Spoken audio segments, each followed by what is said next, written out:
जय हिंद दोस्तों। आज हम बात करने वाले हैं गीज़ा के महान पिरामिड की। ये एक ऐसा इंजीनियरिंग का चमत्कार है जो आज भी हमें हैरान कर देता है। सोचिए, इसे आज से लगभग 4,500 साल पहले फ़ारो खुफू के लिए बनाया गया था। और ये एक ऐसा स्ट्रक्चर है जो समय को मात देकर आज भी सीना ताने खड़ा है। लेकिन सबसे बड़ा सवाल जो सबके मन में आता है वो ये है कि आखिर ये बना कैसे। जरा सोचिए, उस जमाने के इंजीनियर्स ने बिना किसी मॉडर्न मशीन के हमारे इतिहास की सबसे बड़ी और सबसे सटीक इमारतों में से एक को कैसे बना दिया। बस इसी रहस्य से आज हम पर्दा उठाने की कोशिश करेंगे।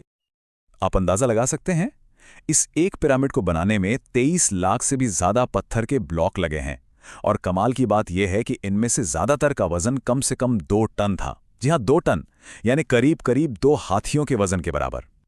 जब ये बना था तो इसकी असली ऊंचाई 146.6 मीटर थी। इसे ऐसे समझिए कि ये कोई 40 मंजिला इमारत हो, और इसी वजह से ये 3,800 सालों से भी ज्यादा समय तक दुनिया की सबसे ऊंची मानव निर्मित संरचना बना रहा। और जो बात सच में दिमाग घुमा देती है वो है इसकी प्रिसिजन, इसकी सटीकता। ये पिरामिड असली उत्तर यानी ट्रू नॉर्थ की दिशा से सिर्फ 0.05 डिग्री ही हटा हुआ है। और ये सब उस समय किया गया जब दिशा बताने वाला कंपास तो था ही नहीं। तो फिर उन्होंने ये किया कैसे? चलिए इसी में थोड़ा और गहराई से उतरते हैं। देखिए, बनाने वालों को शुरू से ही बहुत बड़ी बड़ी इंजीनियरिंग प्रॉब्लम्स को सॉल्व करना पड़ा। तो आइए देखते हैं कि उन्होंने जमीन से शुरुआत कैसे की। सबसे पहली चुनौती, गीज़ा का पठार ऊबड़ खाबड़ और चट्टानी था। उस पर एक बिल्कुल सीधी, एक परफेक्ट नींव कैसे बनाई जाए। किसी भी बड़ी इमारत के लिए एक मजबूत और समतल बेस सबसे जरूरी होता है, और यहां तो जमीन ही एक जैसी नहीं थी। इसका जवाब एक बहुत ही सिंपल लेकिन जीनियस टूल में छिपा है, ए फ्रेम लेवलर। वे इसे जमीन पर रखते थे। इसके ऊपरी सिरे से एक साहुल यानी प्लम बॉब लटका होता था। अगर उसका धागा बीच के निशान पे आता तो मतलब जमीन बिल्कुल लेवल में है, और अगर नहीं तो जमीन को ठीक करके दोबारा चेक किया जाता था। बस इसी सरल सी तकनीक से उन्होंने उस विशाल स्ट्रक्चर के लिए एक परफेक्ट बेस तैयार कर लिया।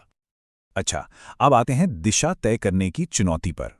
उस समय आसमान में कोई ध्रुव तारा यानी पोल स्टार नहीं था जिससे उत्तर दिशा का पता लगाया जा सके। तो इंजीनियर्स ने क्या किया? उन्होंने उन तारों के रास्ते को ट्रैक किया जो उत्तरी ध्रुव के चारों ओर घूमते हैं, और फिर उनका एक काल्पनिक सेंटर खोज निकाला। वही काल्पनिक सेंटर असल उत्तर ध्रुव था। कितना शानदार तरीका था, है ना?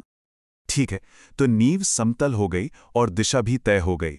अब अगली सबसे बड़ी चुनौती थी बनाने के लिए जरूरी हजारों टन सामान को एक जगह इकट्ठा करना और उसे कंस्ट्रक्शन साइट तक लाना। जरा सोचिए, सिर्फ औजारों के लिए तांबा और लकड़ी लाने के लिए उन्हें कितनी लंबी और मुश्किल यात्रा करनी पड़ती थी। ये चीजें वहां आसपास नहीं मिलती थी।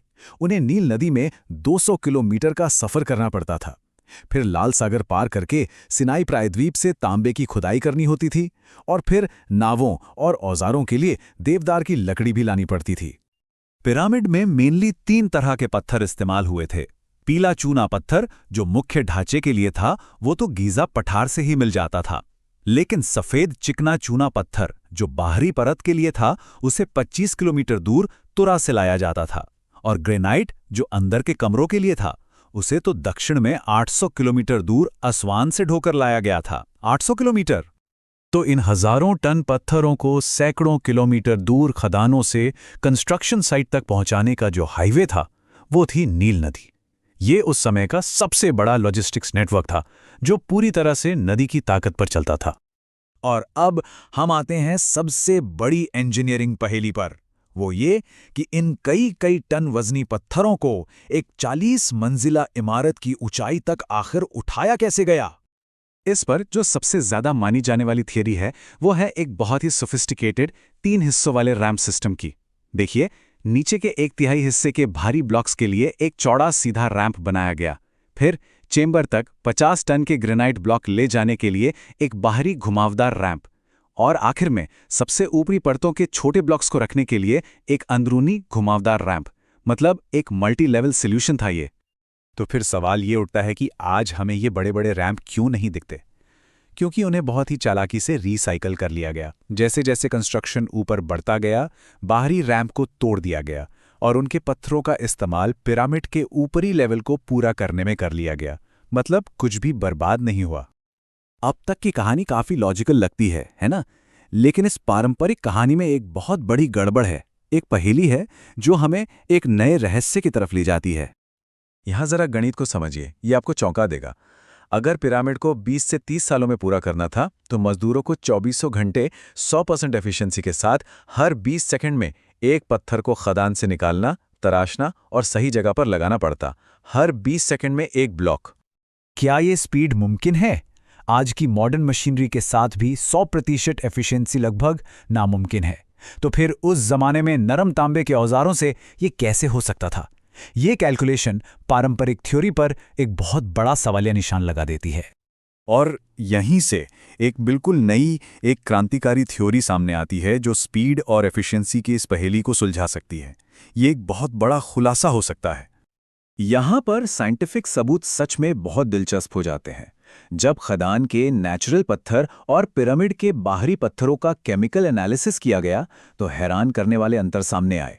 पिरामिड के पत्थरों में पानी की मात्रा बहुत ज्यादा थी, और तो और उनमें सिलिको एलिमिनेट्स जैसे कुछ ऐसे मिनरल्स भी थे जो खदान के पत्थरों में बिल्कुल नहीं पाए जाते।